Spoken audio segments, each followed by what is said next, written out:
안녕하십니까. 저는 올해로 68이 된 남자입니다. 저는 마음고생은 크게 하지 않고 자랐는데 결혼 이후부터는 정말 몸과 마음고생을 많이 하고 살았어요. 제가 친구도 거의 없고 어디 가서 제 이야기를 해본 적이 없는데 유튜브 채널 썰밤이라는 곳을 알게 되며 많은 분들이 속 얘기를 많이 하시는 걸 듣고 저도 용기 내어 사연을 보내려고 합니다. 그럼 제 용기에 귀를 기울여 주시길 고개 숙여 부탁드립니다. 넉넉치 않은 집안에서 성장한 저는 중학교를 졸업하고 중국집 배달원으로 일했어요. 틈틈이 공부를 해서 검정고시로 고등학교 졸업장을 땄고 20살에 작은 회사에 들어갔습니다. 자동차 부품 공장에 생산직으로 들어갔죠. 일은 재밌었고 배울 게 많아서 퇴근 시간이 지나도 회사에 남아 공부를 하곤 했답니다. 회사에 숙직실이 있었는데 일주일에 서너 번은 거기서 잠을 자면서 열심히 자기 개발을 했어요. 강산이 한 번 지나자 회사에서 반장으로 진급했고 나이 30에 작은 집을 마련했답니다. 그때 당시에 결혼 적령기를 따져보면 이 30이라는 나이는 늦은 편이어서 주변에서 다들 결혼을 서두르라고 난리였답니다. 저 역시 결혼은 하고 싶었지만 신부감이 하늘에서 뚝 떨어지는 것이 아니니 인연을 찾아보려고 여러 차례 선을 봤어요. 하지만 저를 마음에 들어하는 여자분은 하나도 없었습니다. 제가 예의상 다시 만나자고 말했더니 하나같이 좋은 여자 만나세요 라면서 차버리더라고요. 제 매력이 그렇게 없나 이후부터는 선자리를 거절했습니다. 그러던 어느 날 출근길을 걷던 중 제 눈에 확 띄는 여성이 보였어요. 단정한 단발머리에 긴 치마와 하늘색 티셔츠를 입고 있던 여자분이었는데 뒷모습만 봐도 무척 아름답더라고요. 그날은 제가 무슨 자신감이었는지 제 앞을 걸어가던 그 여자분에게 말을 걸었습니다. 저기 안녕하십니까? 저는 심선기업의 박만호 반장입니다. 네, 그런데요? 제가요, 그러니까 저 박만호가 아가씨한테 반해버렸습니다. 어떻게 그런 말을 하게 된 건지 지금 생각해보면 제 인생에서 가장 용기 있던 순간이었던 것 같습니다. 여자분은 제 어이없는 고백에도 웃어주셨고 만나달라는 부탁에 알겠다고 대답해 주셨어요. 귀여우시네요. 좋아요. 이따 오후 6시에 요 앞 사거리 횡단보도 앞에서 봐요. 그게 정말입니까? 고맙습니다. 그럼 좋은 하루 보내십시오. 저는 너무 좋아서 그날 회사에서 어떻게 일을 했는지 기억이 나지 않았습니다. 하루 종일 첫눈에 반한 여자 생각만 하면서 정신줄을 놓고 일했답니다. 그날 저녁 그녀를 다시 만나게 됐고 저희 둘은 사귀기로 했어요. 물론 제가 강하게 밀어붙여서 성공하게 된 거죠. 그런데 그 여자친구의 정체를 알게 되자 절로 헛소리가 나왔답니다. 그러니까 민자 씨가 의사라는 거예요? 그 하얀 가운 입고 청진기 목에 걸고 일하는 의사? 네, 그렇다니까요. 종합병원에서 내과의로 일하고 있어요. 와, 제가 의사 선생님이랑 사귀다니, 이거 참 영광입니다. 에이, 뭐 의사고 뭐고 다 똑같은 월급쟁이에요. 괜히 부담 갖고 그러지 마세요. 정말 그래도 되는 거죠? 못 올라갈 나무는 쳐다보지도 말랬는데. 그럼 저 민자씨 포기 안 합니다. 당연하죠. 포기하면 가만 안 둘 테니까 그런 줄 아세요? 결국 저희 두 사람은 수개월 동안 연애를 했고 떨어질 수 없는 사이가 됐어요. 그래서 양가 부모님께 인사를 드렸는데 저희 부모님은 의사 집안이라 부담스럽다며 잘 모르겠다고 하셨고 처가 부모님은 저를 굉장히 싫어하셨습니다. 장인어른 되실 분은 아예 헤어지라고 경고하셨습니다. 아이, 넌 남자 보는 눈이 왜 그 모양이냐? 데리고 온 남자가 겨우 공장 직원? 너 지금 우리랑 장난하냐? 의사식이나 됐으면 사람 보는 눈을 키워야지. 어디 근본도 없는 중졸짜리 공돌이를 내 집에 데려와? 아빠, 직업이 뭐가 중요해요?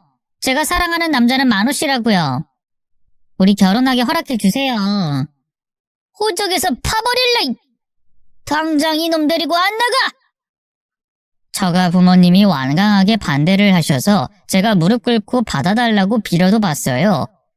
하지만 바로 방으로 들어가시며 문을 쾅 닫아버리시며 거절하셨습니다. 이후 몇 차례나 찾아뵀는데 항상 문전박대를 당했어요. 결국 이 결혼은 안 되겠다 싶어 애인에게 헤어지자고 했습니다. 그러자 그녀는 저와 살림부터 차리고 결혼식은 나중에 하자고 하더군요. 이성적으로 생각하면 안 될 일이었는데 제 감정과 본능은 애인 말대로 동거부터 하고 싶었습니다. 그래서 민자 씨와 동거를 먼저 시작했고 처가 부모님들께도 말씀을 전했어요. 그런데도 꿈쩍도 안 하시고 아내를 호적에서 파버리겠다는 말씀만 하시며 저를 받아주지 않으셨답니다. 그렇게 해가 2번 바뀌고 저와 민자 씨 사이에서 아들이 태어났어요. 자식을 처음 낳아보니 인생이 얼마나 행복한 일인지 제대로 깨달았죠. 이렇게 자식까지 낳고 사는 걸 보면 처가에서 저를 받아주지 않을까 생각하고 찾아갔는데 당신들 손자가 태어났다고 하니 아내에게 인연을 끊어버리시겠다고 했어요. 근본도 없는 남자와 동거해서 자식을 낳으면 뭐가 달라질 줄 알았냐며 더 이상 저희 부부를 만나주시지 않았죠. 결국 처가 식구들과 저희는 다시 못 만나게 됐습니다. 그런데 이듬해 제 인생에서 가장 슬프고 힘든 상황이 찾아왔습니다. 사랑하는 아내가 퇴근길에 트럭에 치여 세상을 떠났어요. 아내의 죽음을 보고 얼마나 놀랐던지 의식을 잃고 쓰러져서 한참 뒤에 깨어났습니다. 아내가 세상을 떠난 것이 꿈일 거란 믿었죠. 그런데 정신을 차리고 보니 처부모님이 제 뺨을 사정없이 때리고 있더라고요. 온갖 욕설에 손찌검으로 만신창이가 됐습니다. 이후 저는 아들을 혼자 키우는 호라비가 됐어요. 아내를 가슴에 묻으며 아들을 위해 최선을 다해 살겠다고 약속했습니다. 슬픔이 완전히 지나가진 않았지만 귀여운 아들이 자라는 걸 보면 웃음이 절로 나왔어요. 제 아내와 어쩜 그리 많이 닮았던지 아내가 어렸을 때는 이런 모습이었겠구나 하는 생각을 자주 했습니다. 세월이 조금 지나 아들이 초등학생이 됐을 때 한국에 IMF가 터졌어요. 그때 당시 멀쩡하게 회사 잘 다니는 사람들이 대거 해고 처리가 되었고 심하게는 회사가 부도가 나기도 했죠. 저 역시 회사의 부도 때문에 하루아침에 직장을 잃었답니다. IMF에 일자리가 있을 리가 없으니 다른 회사는 꿈도 꾸지 않았어요. 저는 아들을 키우고 있는 아빠고 꼭 일을 해야만 해서 일용직 막노동을 하려고 새벽마다 용역사무소로 찾아갔습니다. 어린 아들은 저희 누나 부부가 조카와 같이 봐주셔서 새벽같이 나와도 걱정을 하진 않았어요. 그런데 용역사무실 앞에는 집안의 가장들이 줄을 길게 지어 서 있었습니다. 모두 저와 같은 상황이었으니까요. 줄을 늦게 서면 집으로 돌아가야 해서 저는 매일 1시간 일찍 용역사무실에 나갔습니다. 새벽 4시에 나갔는데 그때부터 남자들이 줄을 서 있었죠. 저는 거의 2등이나 3등으로 줄을 서서 매일 공사장에 가서 막노동을 할 수 있었습니다. 이 일을 하면서 느낀 건 평생 공사장이 없는 날이 없을 거란 확신이 들었어요. IMF 시기에도 건물 공사장은 돌아가고 있으니 막노동을 평생 업으로 삼으면 아들을 굶기지 않고 키울 수는 있겠다 싶었습니다. 그래서 막노동을 하며 기술공이 되려고 용접도 배우고 전기 배선도 배워 공사장에 적합한 인물로 조금씩 성장했습니다. 그렇게 세월은 수십 년이 흘렀고 제 나이가 65이 됐습니다. 그리고 제 아들은 제 아내의 길을 걸어 의사 선생님이 됐죠. 의대를 나와 전문의까지 열심히 공부하고 일해서 대학병원 내과에서 근무를 하게 됐죠. 저 같은 막노동꾼 밑에서 얼마나 반듯하게 잘 자라줬는지 아들 얼굴만 봐도 배가 불렀네요. 그런데 이 녀석이 나이가 찼는데도 여자친구를 한 번도 데려오지 않더라고요. 인물도 훤하고 직업도 좋은데 한 번도 여자 사귀는 걸 보지 못했답니다. 그래서 한숨을 크게 쉬며 아들에게 물었어요. 세창아, 넌 어떻게 된 게 여자를 안 만나냐? 이 애비한테 소개해준 아가씨가 여태껏 하나도 없는 거 알긴 아냐? 네 나이 30 중반이면 이제 슬슬 장가갈 생각도 좀 해야지. 아, 내가 아버지한테 여자친구 보여준 적이 없었나요? 내가 의대 다닐 때 별명이 카사노바였는데 그것도 모르셨구나. 카사노바? 웃기고 있네. 넌 책상 앞에 붙어서 공부만 했잖아. 여자 만날 새가 있기나 했냐? 뻥도 좀 그럴싸하게 쳐봐라. 아버지는 날 너무 잘 알아 스타일이에요. 네, 여자 데리고 올게요. 사실은 결혼하고 싶은 여자가 있어요. 아니, 너 그거 정말이야? 아니, 이놈이 드디어 아비한테 효도를 하는구나. 얼씨구나, 지화자다. 아버지 그렇게 좋으세요? 나 장가 가면 용돈도 못 챙겨드리고 그럴 텐데 아쉽지 않겠어요? 이놈아, 네가 준 용돈은 다 모아놨다. 너 장가 갈 때 돌려주려고. 내가 아들 돈을 어떻게 쓰겠냐? 피땀 흘려가면서 번 돈인데. 아버지도 참, 아버지야말로 공사장에서 피땀 흘려가며 절 키워주셨잖아요. 아버지가 대학 때도 저 알바를 못하게 하고 대학 등록금이나 다 대주셨잖아요. 제가 얼마나 죄송하고 감사하게 생각하는지 아세요? 말 나온 김에 우리 대화 좀 해요. 지금 제 결혼보다 아버지 은퇴에 대해 말해보자고요. 도대체 언제까지 공사장에서 일하실 건데요? 이놈아, 이 애비는 아직 한창이야. 젊디 젊은 사람이라고. 젊긴요. 아버지 연세에 다들 은퇴한다고요. 그러니까 아버지도 제가 벌어다주는 돈으로 편하게 좀 지내세요. 네? 일 없다. 내가 아들한테 빌부터 살 생각은 주어도 없어. 네 인생은 네 것이고 내 인생은 내 것이야. 아들놈이 제발 공사장을 관두라고 사정했는데 저는 일이 좋고 재밌어서 아직은 때가 아니라고 일러줬습니다. 그리고 몇 주 뒤에 아들의 애인이 집에 찾아왔어요. 제 아내만큼은 아니지만 예쁜 아가씨였죠. 예비 며느리는 성격이 밝고 쾌활하진 않았습니다. 도도하고 지적으로 보였죠. 제가 묻는 질문에는 단답형으로 대답하더군요. 아가씨는 우리 아들의 어디가 좋은 건가? 네? 아, 의사라서요. 얼굴도 잘생겼고 빠지는 게 없잖아요. 아주 솔직한 사람이네. 그래서 내 아들과 결혼하면 행복하게 잘 살 수 있는 자신이 있는 건가? 아버님, 질문이 너무 올드하네요. 그냥 오빠가 저 좋다고 하고 의사니까 굶어 죽지 않겠거니 생각하고 결혼하려는 거예요. 요즘은 다 조건 보고 결혼하는 시대잖아요. 제 말이 예의 없이 들렸다면 죄송한데 좀 솔직하게 대답 드리는 거예요. 아니야. 죄송하기는. 난 오히려 이런 대답 들으니 더 좋네. 그래. 그럼 상견례는 언제쯤 할까? 저는 아들이 어련히 좋은 여자를 선택했을 거라 믿고 질문을 많이 하지 않고 허락의 말을 전해줬습니다. 그리고 4주 뒤에 상견례를 치르게 됐어요. 예비 며느리와 사돈 부부는 약속 시간보다 30분 늦게 도착했습니다. 기본이 안 돼 있다고 생각했으나 괜히 지적하고 언짢은 기색을 보이면 분위기가 이상해질까봐 화난 얼굴로 인사를 했답니다. 아이고, 사돈어른 안사돈, 이렇게 만나 뵙게 되어 영광입니다. 두 사람은 제 인사를 받고 고개를 까딱이며 자리에 앉더군요.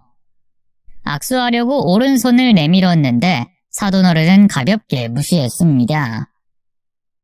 저는 부끄러운 손을 거두며 말했어요. 이렇게 예쁜 따님을 시집 보내기 아까우시겠습니다. 그러자 사돈어른이 대답했죠. 아깝긴 하죠. 제 딸이긴 하지만 진짜 남주기 아까운 녀석입니다. 온실 속 화초처럼 키웠거든요.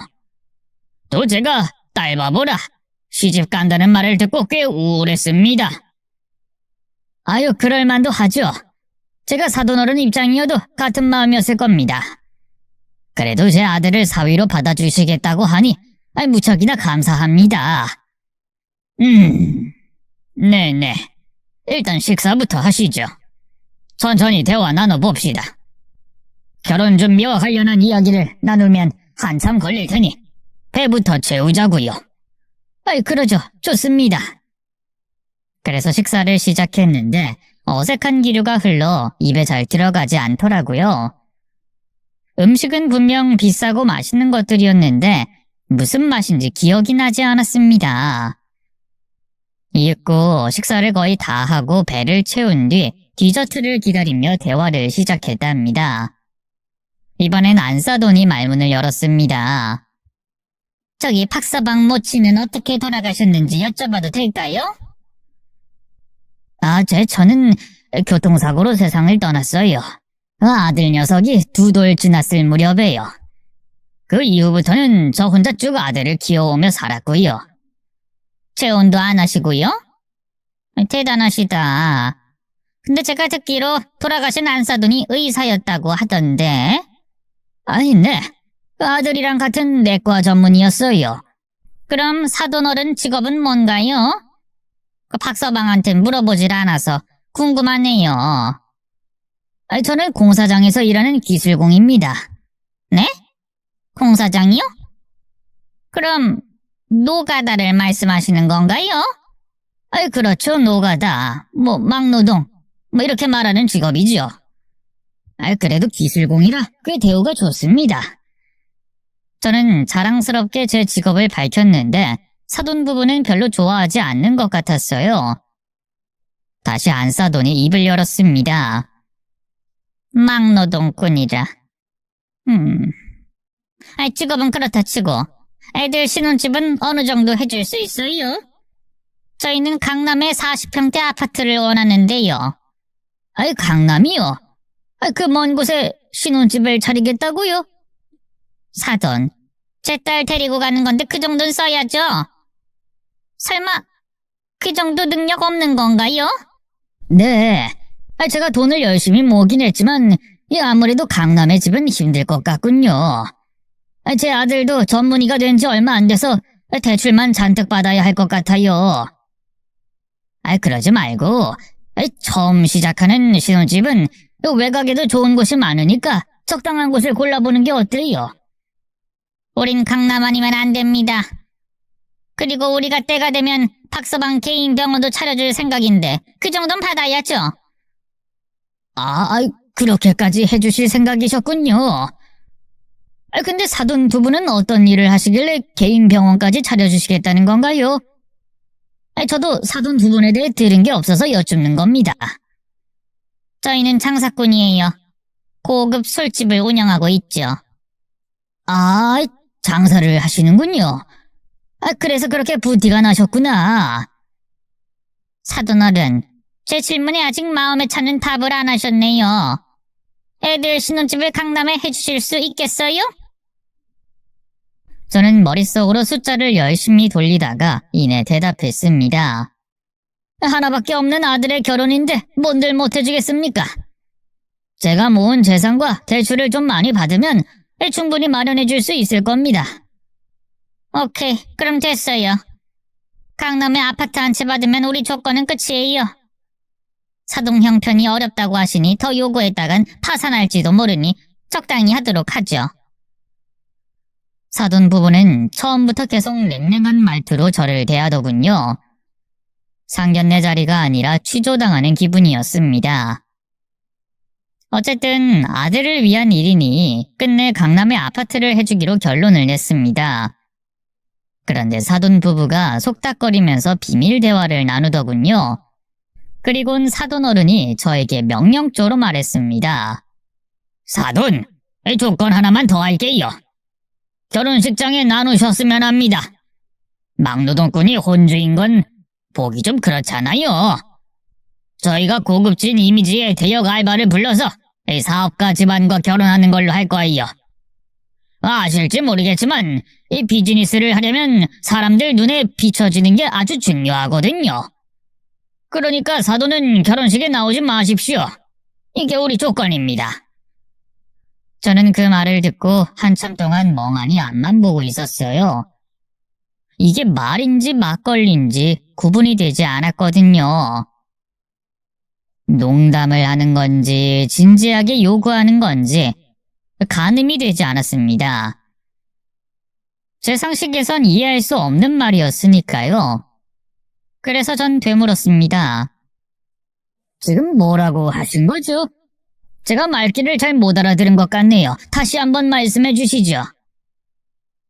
못 알아들으셨어요? 노가다꾼이라 그런지 이해력이 딸리시나 보네. 사돈, 결혼식장에 나오시지 말라고요. 외모도 시커멓게 단게 막노동한다고 얼굴에 써놓으신 것 같네요. 우리가 단역 섭외할 테니까 혼주석에 앉지 말라고요. 이제 이해가 되시나요? 그러니까 막노동꾼인 제가 창피하고 부끄러우니 고급진 사람들을 섭외해서 결혼식을 치르겠다고요? 사돈, 지금 저를 무시하고 비하하시는 건가요? 조금 지나친 부탁인 것 같습니다. 아니, 우리가 사업하는 사람이라 이미지라는 게 있어서요.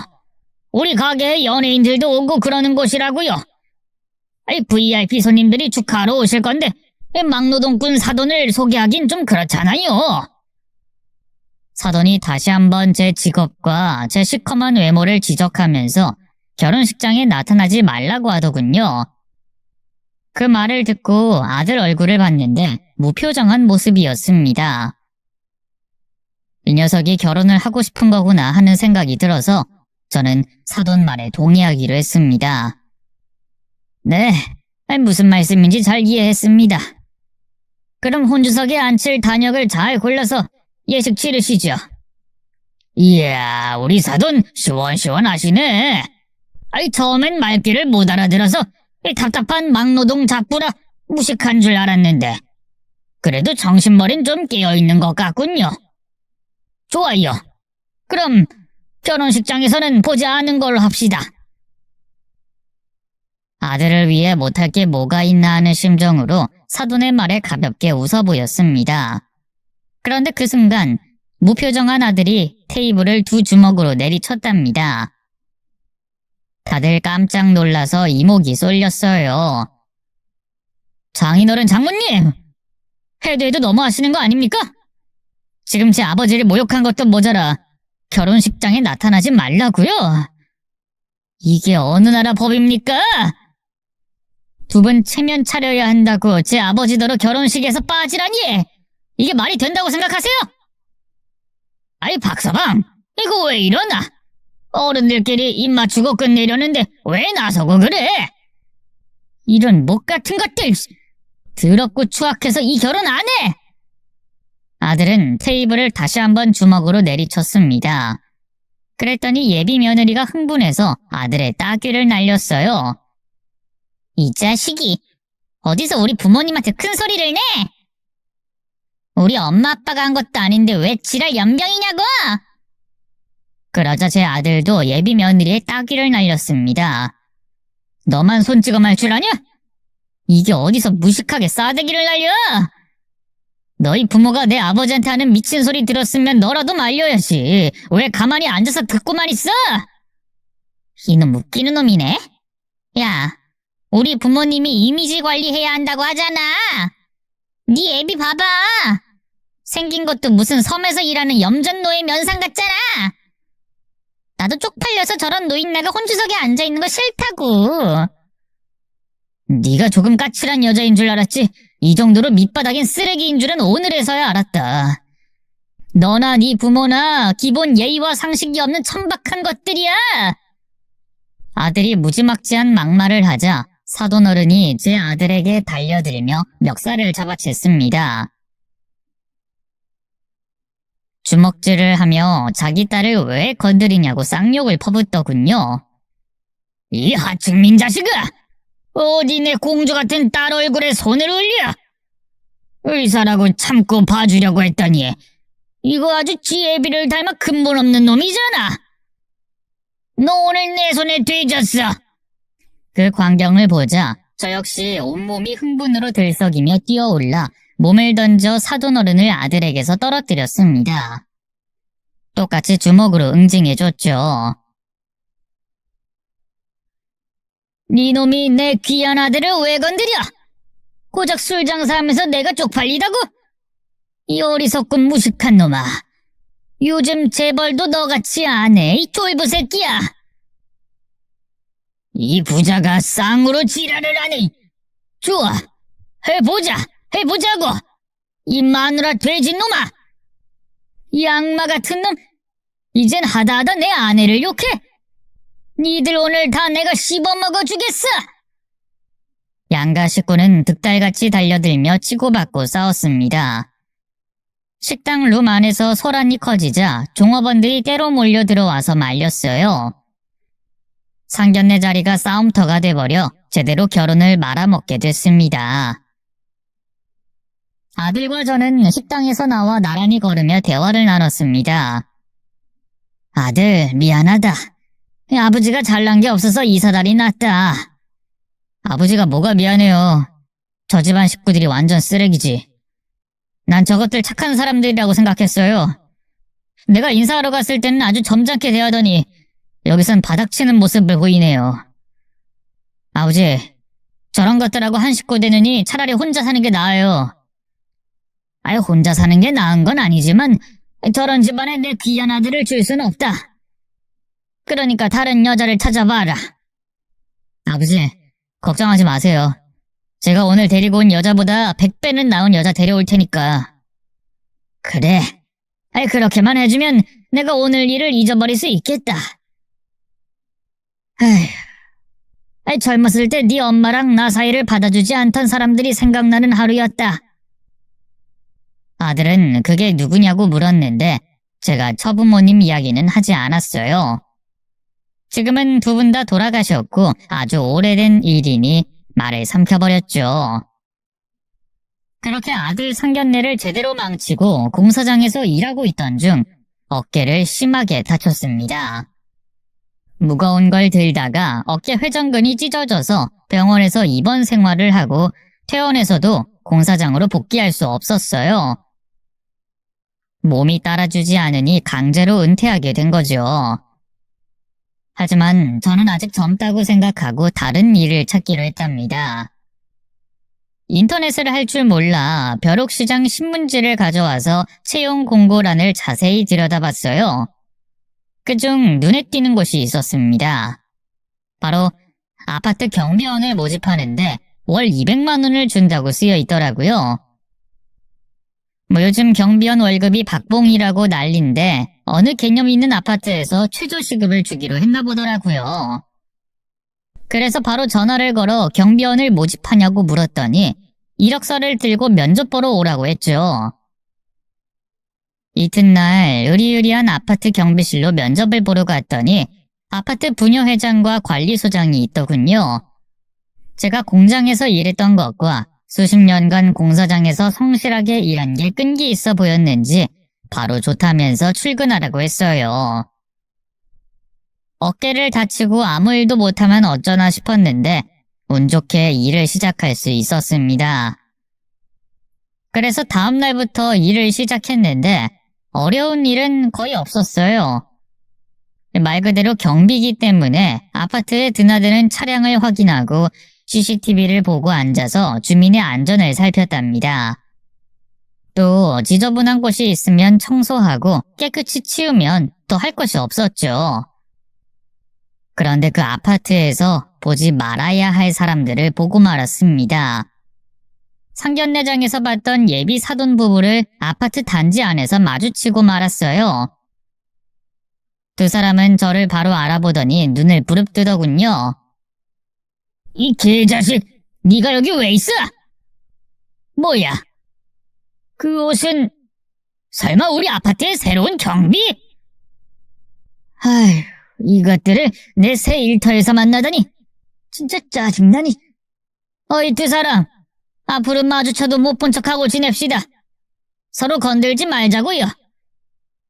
제 말에 바깥 사돈이 키득거리며 대답했습니다. 이야, 웃기는 소리 하지 마. 넌 을이고 우리가 갑이라고. 노가다 판에 일자리가 없나. 거기서 잘려서 아파트 개 노릇하려고 들어왔어? 말 조심합시다. 나 지금 엄청 참고 있으니까 댁도 참으시오. 참긴 뭘 참아? 당신 면상 보니까 바로 구역질이 나올 것 같다고. 염전 노예같이 생긴 놈이 아파트 물을 흐리고 지랄이야. 안 되겠네. 여보, 부녀회장 전화해봐. 이놈 우리가 잘라버리자. 거참 너무한 거 아니오? 공과 사는 구별합시다. 나 오늘 첫 출근했어요. 일자리 잃고 싶지 않단 말입니다. 우리도 경비를 바꾸고 싶단 말입니다. 이 개같은 놈아. 두 부부는 바로 부녀회장을 부르더니 저에 대해 이러쿵저러쿵 떠들더군요. 그러자 부녀회장이 제 경비 모자를 벗기더군요. 하루 일당 줄 테니 나가라는 겁니다. 아니 부녀회장님, 저 사람들 말만 듣고 이러는 게 어딨습니까? 할 수 없어요. 주민이 반발이 있으면 문제를 해결해야 하는 게 내 일입니다.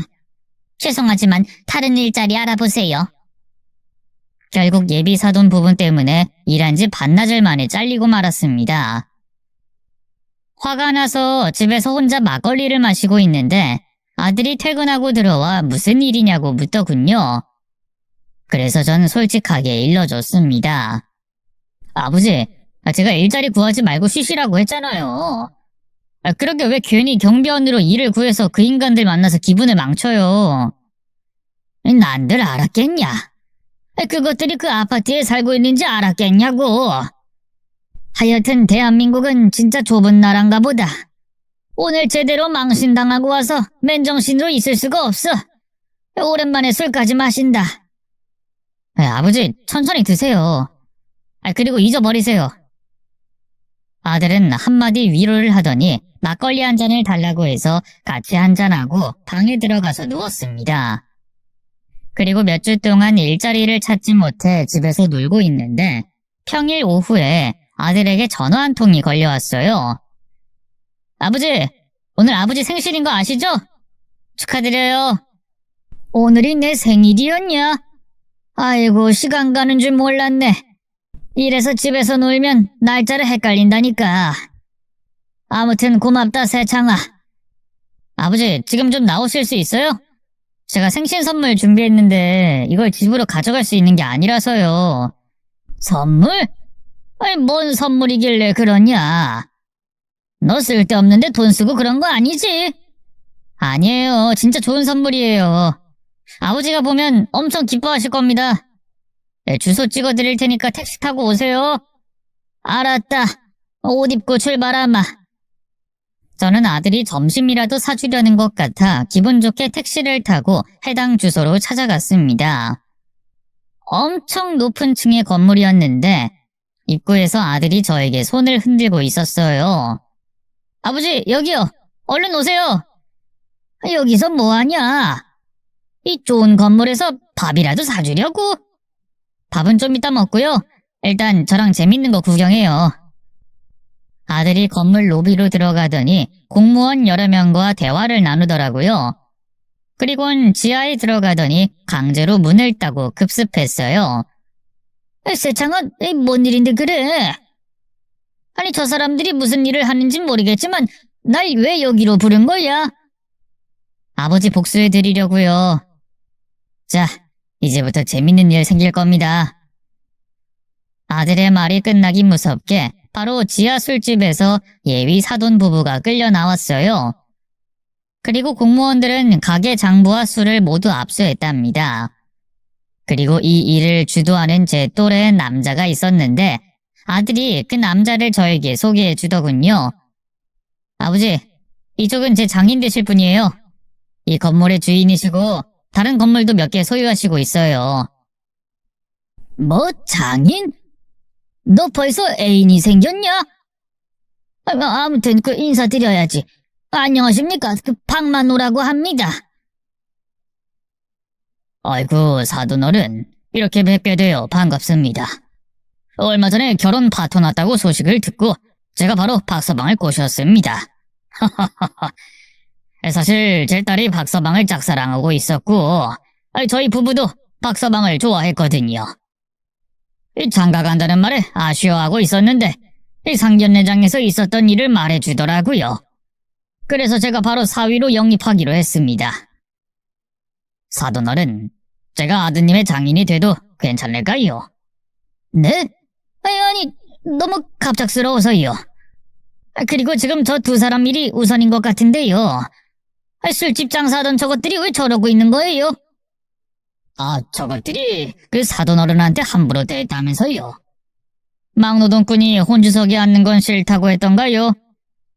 그리고 사돈한테 갑질해서 경비 자리 빼앗겼다면서요? 우리 박서방이 여러 가지 이야기를 알려줘서 제가 혼쭐 내주려고 인맥을 동원했습니다. 검찰과 국세청에서 이것들 술집에 대해 조사를 해봤더니 탈세는 기본이고 가짜 양주, 그리고 카드깡, 불법으로 접대부까지 고용해서 술집 안에서 더럽게 장사했더라고요. 그것만 해도 벌써 가게 문 닫고 재산 압수가 될 겁니다. 하여튼 제가 제대로 밟아주기로 했으니까 사돈은 구경이나 하시면서 속 푸셨으면 좋겠네요. 정말 그런 거예요?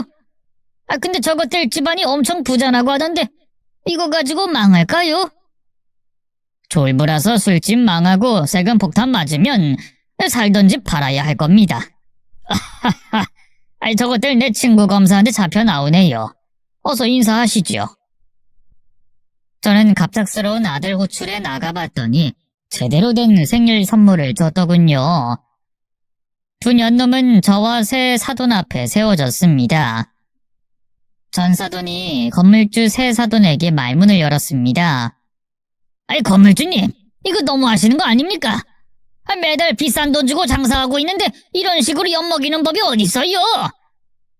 여기 온 공무원들 모두 건물주님 후배들이라면서요.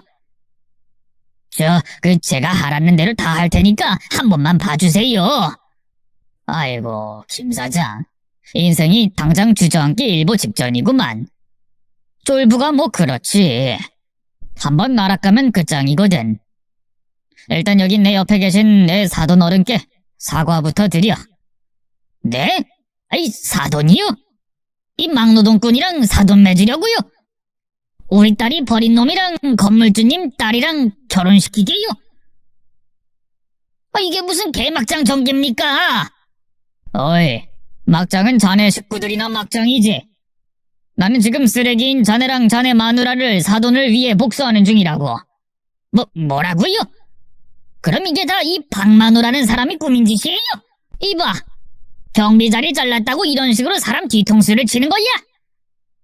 저에게 말을 걸길래 싱긋 웃으며 대답해 줬습니다. 나도 연락받고 왔어. 오늘이 내 생일이라면서 아들놈이 선물을 준비했다고 말이야. 근데 진짜 제대로 된 선물을 주는구만.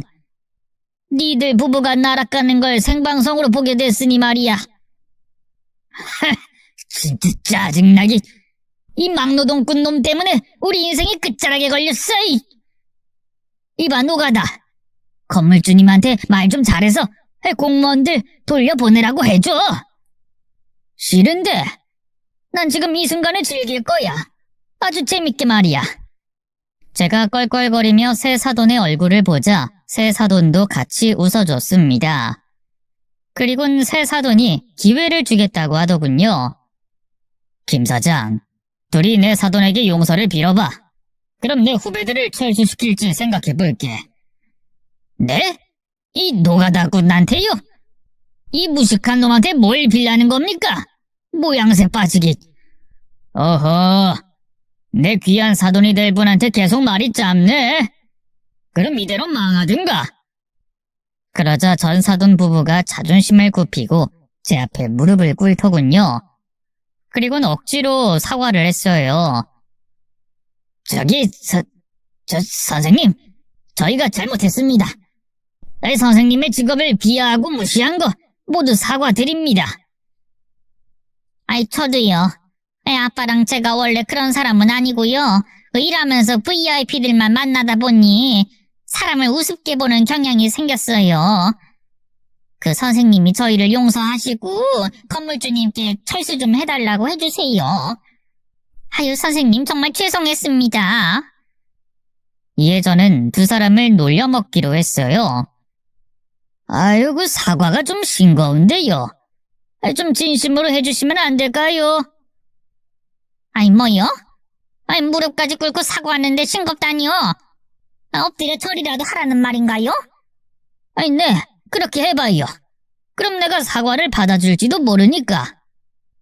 그러자 두 사람은 긴 한숨을 내쉬더니 저에게 절까지 올리면서 봐달라고 사정하더군요. 이에 저는 괜히 원수를 만들고 싶지 않아 새 사돈에게 말했습니다. 저기, 오늘 처음 뵙긴 했지만 저희가 사돈이 될 사이가 맞나요? 네, 사돈. 박서방은 이제 무조건 제 사위가 될 겁니다. 하늘이 두 쪽 나도 제 사위입니다. 그럼 이 두 사람을 봐주는 게 어떨까요? 저는 괜히 원수를 만들고 싶지 않아서. 아이고, 우리 사돈이 마음이 여리시네. 사과를 받아주시겠다니. 참 너그러우신 분입니다. 그런데 이미 사건이 접수되고 영장까지 나왔어요. 제가 물러달라고 해도 후배들이 안 된다고 할 겁니다. 그냥 망하는 거 마저 보시죠. 그 말에 두 사람이 벌떡 일어나 언성을 높였어요. 뭐야? 건물주 당신! 지금 우리랑 장난해? 장난해. 너희들 놀리는 중인 건 몰랐어. 감히 내 사돈에게 상처를 줘? 이것들아, 너희 같은 졸부들이 세상에서 가장 꼴불견이야. 니들이 한 짓이 만천하에 드러날 테니까 다시 밑바닥부터 기어봐라. 어차피 사기치면서 술 장사했으니 그렇게 아깝진 않을 거 아니야. 너 이놈 가만 안 둬. 우리한테 이 술집이 전부인데 니놈이 빼앗아가? 너희 둘 다 오늘 개박살 내고 교도소에 말뚝 박고 말겠어. 전 사돈은 허공에 주먹을 휘둘렀지만 건물주 사돈이 부른 경찰들에게 바로 팔을 꺾여 잡혔습니다. 결국 두 사람은 술집을 잃었고 세금 폭탄과 벌금으로 거의 모든 재산을 빼앗겼습니다.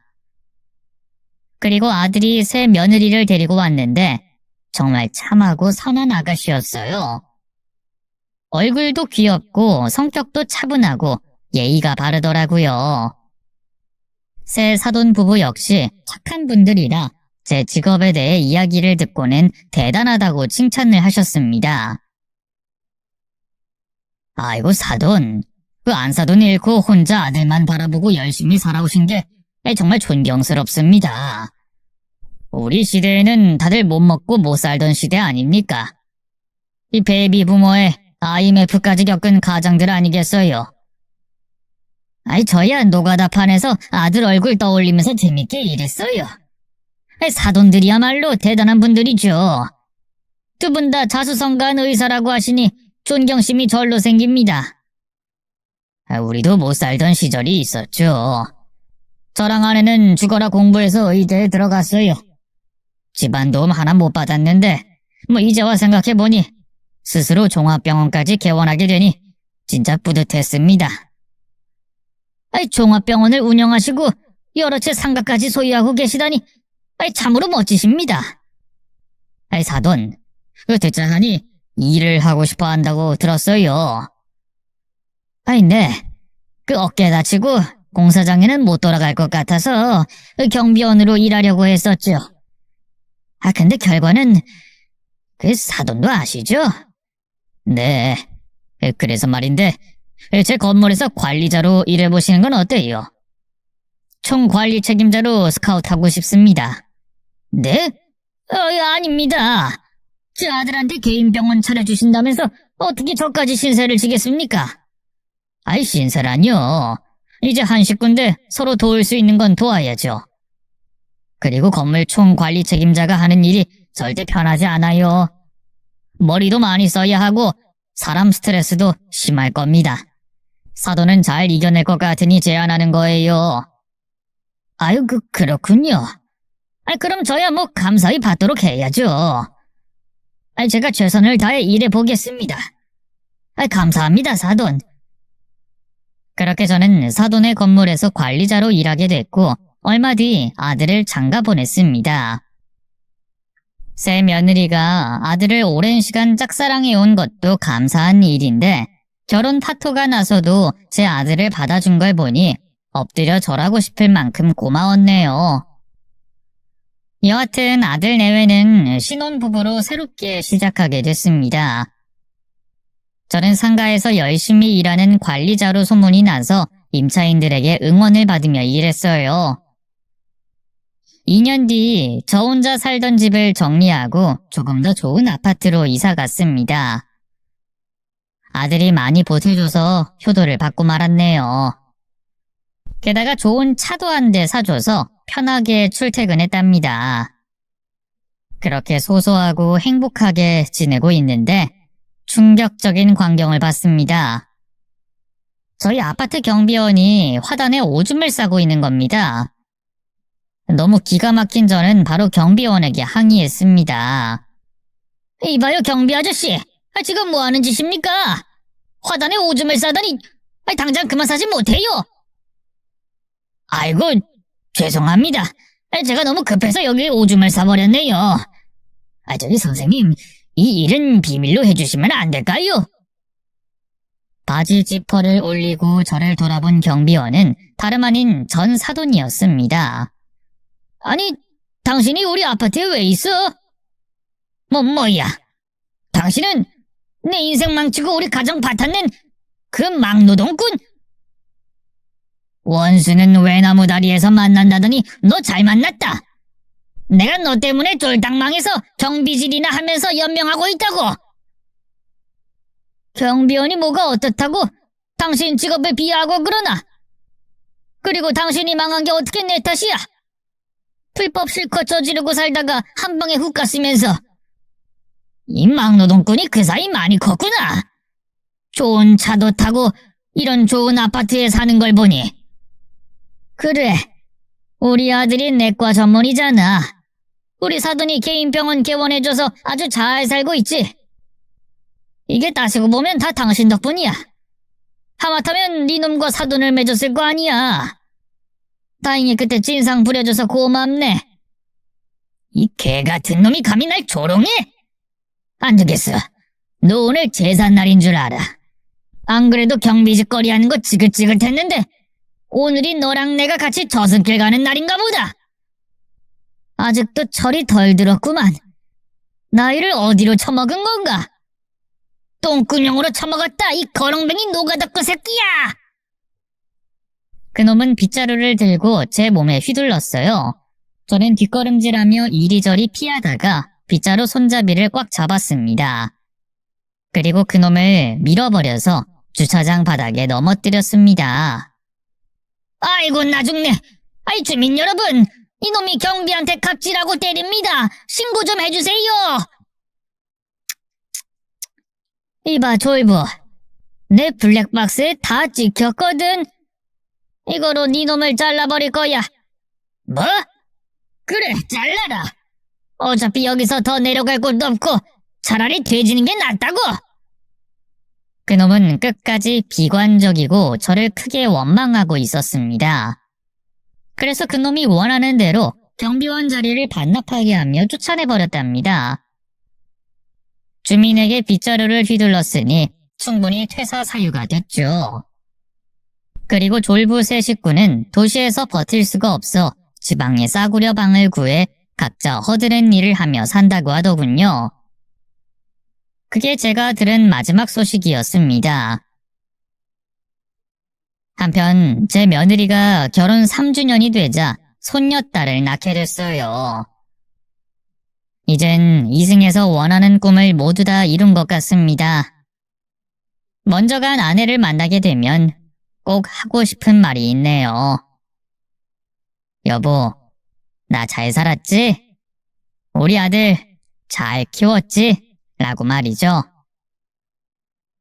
저같이 반대한 결혼 생활을 하신 분들도 계실 것이고 분노가 치미는 상견례를 치른 분들도 분명히 계실 거라 생각합니다. 제가 드리고 싶은 말씀은 너무 배경만 보지 마시고 사람의 내면을 봐주셨으면 합니다.